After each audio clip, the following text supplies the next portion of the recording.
अपने चप्पल घिस घिस कर यहाँ पर कोटद्वार की जो कोर्ट है वहाँ पर आते हैं और आज तक सुनवाई होती है 2 साल से। तो वोट की राजनीति है और जब आज तक कि उत्तराखंड जहाँ हम रह रहे हैं वहाँ भी ले लीजिए, रोहिंग्या बांग्लादेशियों का यहाँ पर घुसपैठ बहुत हद तक हो चुकी है। इसके लिए ये आवाज़ कब उठाएंगे?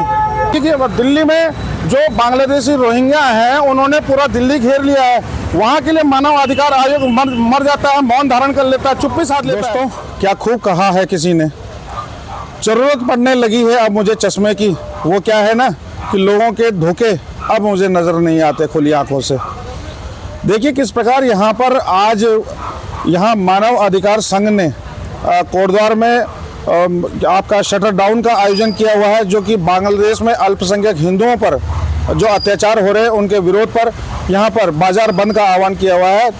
और इसी उपलक्ष्य में इन्होंने एक रैली भी निकाली है और कोटद्वार के झंडा चौक से लेकर वो आपका तहसील में जाकर समाप्त होगी। परंतु कि मैं सवाल ये पूछना चाहता हूँ कि क्या हिंदुओं पर अत्याचार केवल सिर्फ बांग्लादेश में ही हो रहा है, इजराइल में ही हो रहा है, रफा में ही हो रहा है? क्या यहाँ हिंदुस्तान के अंदर ऐसे छोटे छोटे राज्य, ऐसे छोटे छोटे ज़िले या छोटे छोटे क्षेत्र ऐसे नहीं है जहाँ पर हिंदुओं पर अत्याचार नहीं हो रहा है? क्या वो अंकिता भंडारी हिंदू नहीं थी? क्या वो रचना हत्याकांड था जो वो क्या हिंदू नहीं थी? क्या ममता बहुगुणा हत्याकांड जो था वो हिंदू नहीं थी? क्या जो नेशनल हाईवे आ रहा है ग्रासगंज की तरफ से, वहाँ पर जो लोगों के मकान तोड़े जा रहे हैं बिना मुआवजे दिए हुए, क्या वो लोग हिंदू नहीं हैं? बेशक वो सब लोग हिंदू हैं।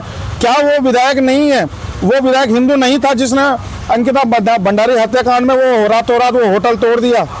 क्या वो लड़का जो अभी जेल में है आपका अंकिता भंडारी हत्याकांड में, वो लड़का हिंदू नहीं है? क्या उसका बाप हिंदू नहीं है जो कि एक राज्य मंत्री का दर्जा प्राप्त व्यक्ति है?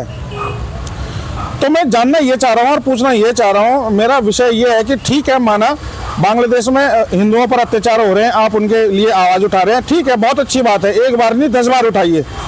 परंतु यहाँ के जो अपने हिंदू हैं, जो भारत के अंदर के हिंदू हैं, हमारे जिलों के अंदर के, हमारे उत्तराखंड राज्य के अंदर के हिंदू हैं, उनके लिए भी जरा आवाज़ उठाए। वहाँ आप मौन क्यों हो जाते हैं? वहाँ शासन प्रशासन मौन क्यों हो जाता है? वहाँ पर हमारे नेता मौन क्यों हो जाते हैं? ये सब के सब कौन सी ऐसी जगह पर जाके छुप जाते हैं जो कि धरातल पर कहीं नजर नहीं आते? नमस्कार दोस्तों, स्वागत है आपका फाइट अगेंस्ट करप्शन में। मैं आपके साथ दीपक रावत और आज के दिन हम कोटद्वार झंडा चौक पर पहुंचे हैं, जहां पर कि मानव अधिकार आयोग द्वारा एक रैली का आयोजन किया गया है और ये साथ ही कोटद्वार से लगते हुए भावर के जो क्षेत्र हैं, जो व्यावसायिक दुकानें हैं, प्रतिष्ठान हैं, वो बंद करने का आह्वान किया गया है। और इसी संदर्भ में आप देखिए कि कैमरा पर्सन से कहूँगा जरा दिखाएं आप कि किस प्रकार यहाँ का पूरा मार्केट यहाँ पर शटर डाउन है।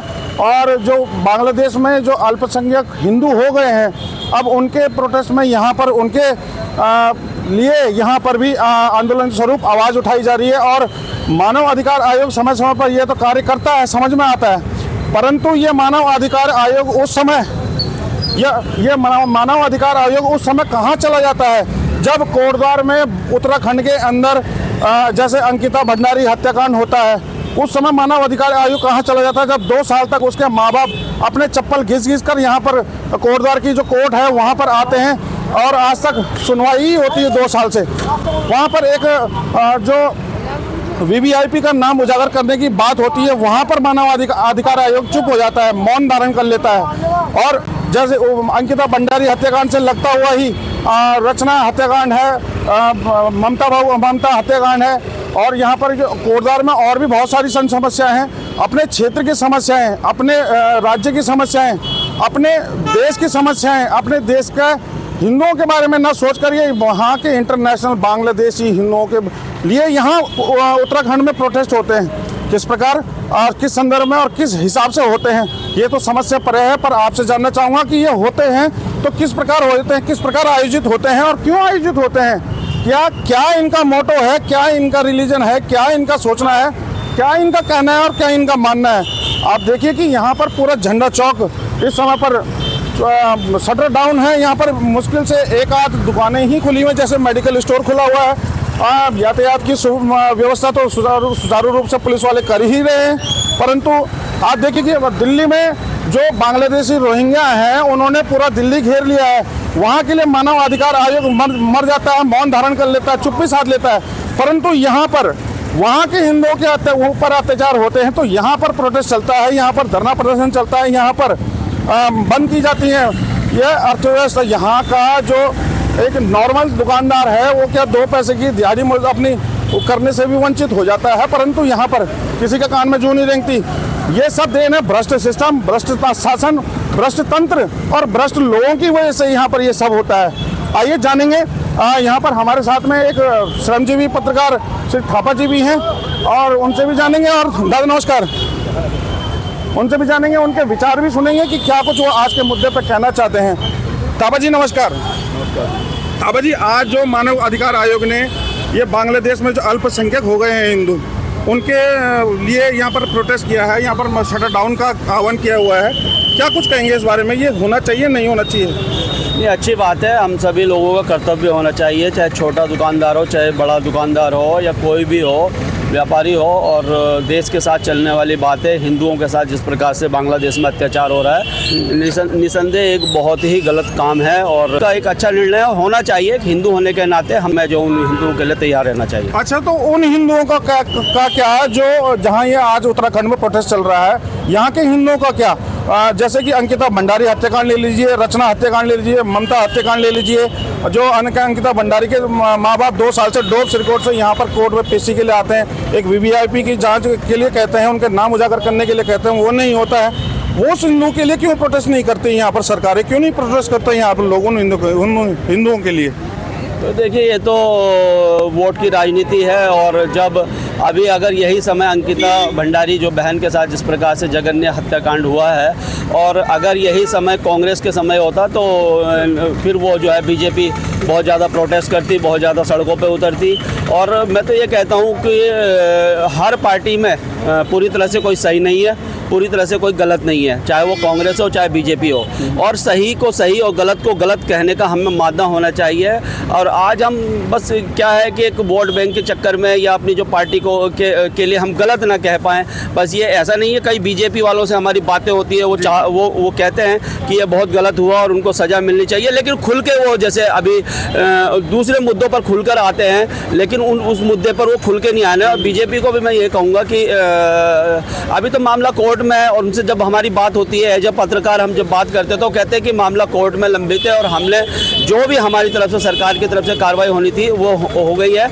लेकिन मामला जिस प्रकार से कोर्ट में लंबित है और किस प्रकार से पुलिस ने एफआईआर की है, किस प्रकार से सबूत इकट्ठे किए हैं, ये सब अब कोर्ट में ये सब एविडेंस देखे जाएंगे और मामला कोर्ट में। लेकिन हर कोई, अगर उत्तराखंड की बात की जाए, हर कोई उत्तराखंडी, जिस प्रकार से मैंने हिंदू की बात की है, और उत्तराखंडी जहाँ भी है पूरी दुनिया में जहाँ भी है, वो सब यही चाहते हैं कि अंकिता भंडारी के हत्यारों को बड़ी से बड़ी सज़ा मिले और फांसी की मांग वो करते हैं।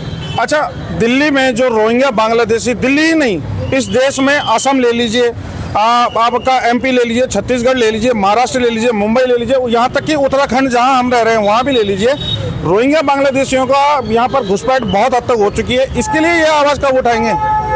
देखिए, दिल्ली में हो रही है और कल मैंने देखा था, अभी मैं सुबह देख रहा था एक वीडियो, वहाँ पर भी मांग उठ रही है। तो साथ ही साथ यहाँ से कहूँगा, अभी मैं देख रहा था विधानसभा अध्यक्ष और विधायिका जो हमारी रितु खंडूरी जी है, काम तो खैर उन्होंने कुछ नहीं किया, लेकिन जब अच्छे काम होते हैं तो उसको हम अप्रिशिएट भी करते हैं। उन्होंने अभी एक बयान दिया और एक पुलिस के साथ मीटिंग भी की है, नगर निगम के साथ उन्होंने मीटिंग की है कि भाई जो यहाँ पर जो बाहरी लोग हैं उनका सत्यापन होना चाहिए और ये बिल्कुल बहुत ज़रूरी है। होता क्या है कि जब पानी हमारे गले गले आ जाता है या हम डूबने वाली स्थिति में होते हैं तब हम लोग कार्रवाई करते हैं, लेकिन अगर कार्रवाई पहले से ही हो जाए, जिस प्रकार के कहते हैं कि सावधानी हटी और दुर्घटना घटी, सावधानियां पहले से ही अगर कर ले। आज कोटद्वार में भी हम देखे हैं कि ठीक है, हर व्यक्ति को व्यापार करने का अधिकार है, भारत का नागरिक को कहीं भी व्यापार कर सकता है, लेकिन उसके एक प्रॉपर जो है कानून होते हैं, उसके अकॉर्डिंग उसको काम करना चाहिए। पुलिस को भी इस पर गंभीर होकर काम करना चाहिए। यहाँ पर आप देखिए, असम के मुख्यमंत्री हेमंत बिस्वा शर्मा वहाँ पर जो रोहिंग्या बांग्लादेशी हैं उनके खिलाफ भी बार बार लगातार उन पर आक्रामक रवैया अपनाए हुए हैं। क्या उसी प्रकार आक्रामक रवैया यहाँ की सरकारों को भी अपनाना चाहिए ताकि उत्तराखंड का जो डेमोग्राफिक चेंज है उसमें कुछ रियायत आए या उसमें कुछ हल निकले? देखिए, उत्तराखंड तो अभी अगर देखा जाए तो बहुत ही अच्छा प्रदेश है और धामी जी और जो भी यहाँ के मुख्यमंत्री उनके लिए करने के लिए इतना नहीं होता, लेकिन फिर भी वो कुछ भी नहीं करते हैं।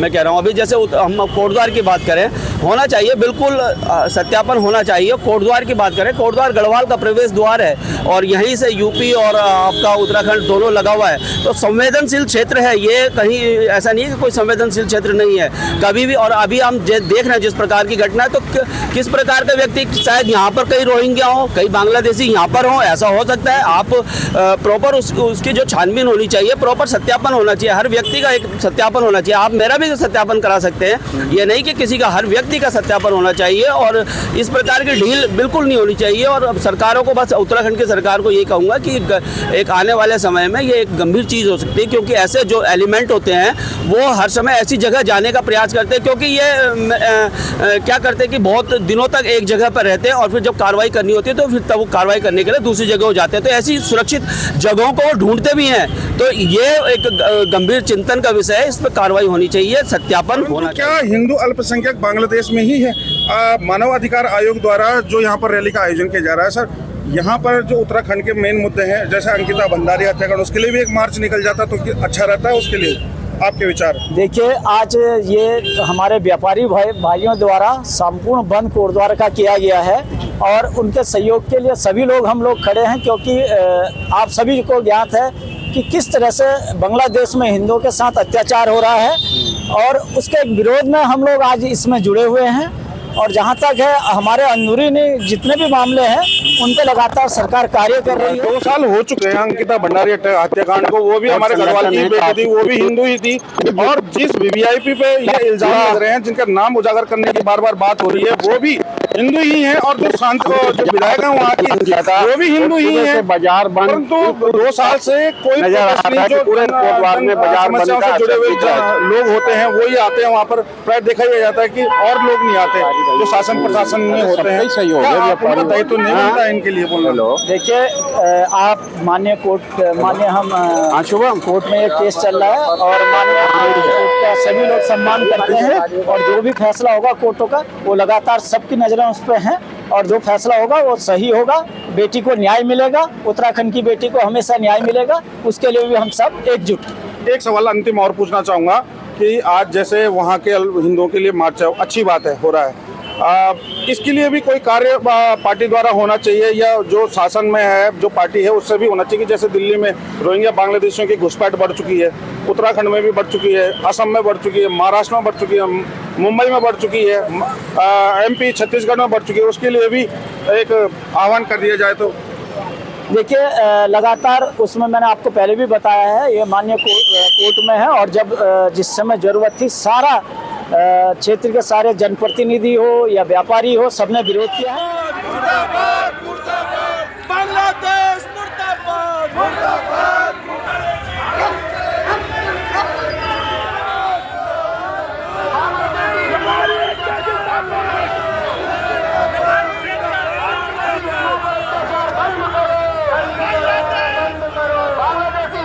हिंदुओं का अत्याचार को लेकर आज कोटद्वार बंद का आह्वान किया है, क्या कुछ? आज देखिए, पूरे देश में जिस प्रकार का आज माहौल बन रहा है, बांग्लादेश में जिस प्रकार से हिंदुओं पर अत्याचार हो रहा है, उसको लेकर के आज हम कोटद्वार में सारे हिंदू एकत्रित हुए हैं, सारे संगठन एकत्रित हुए हैं और पुरजोर विरोध करते हैं ऐसे कामों का कि जो आज हिंदुओं पे इतना बड़ा अत्याचार वहाँ पे किया जा रहा है। और सरकार से भी मांग रख रहे हैं और सभी से कहते हैं कि इस तरह का अत्याचार न हो। वहीं अगर बात की जाए तो रोहिंग्या बांग्लादेशी दिल्ली में, महाराष्ट्र में, असम में और अपने उत्तराखंड में भी काफी बच गए, इसमें सरकार कब काम करेगी? हाँ, निश्चित रूप से बहुत बड़ी समस्या आने वाले समय में होने वाली है और इन्हीं सब चीजों को लेकर के आज हिंदू समाज चिंतित है। जिस प्रकार से पूरे विश्व में एक अत्याचार का जो माहौल एक विशेष वर्ग के द्वारा किया जा रहा है और उसी को लेकर के चिंता है, इसलिए आज हिंदू समाज धीरे धीरे एकत्रित हो रहा है।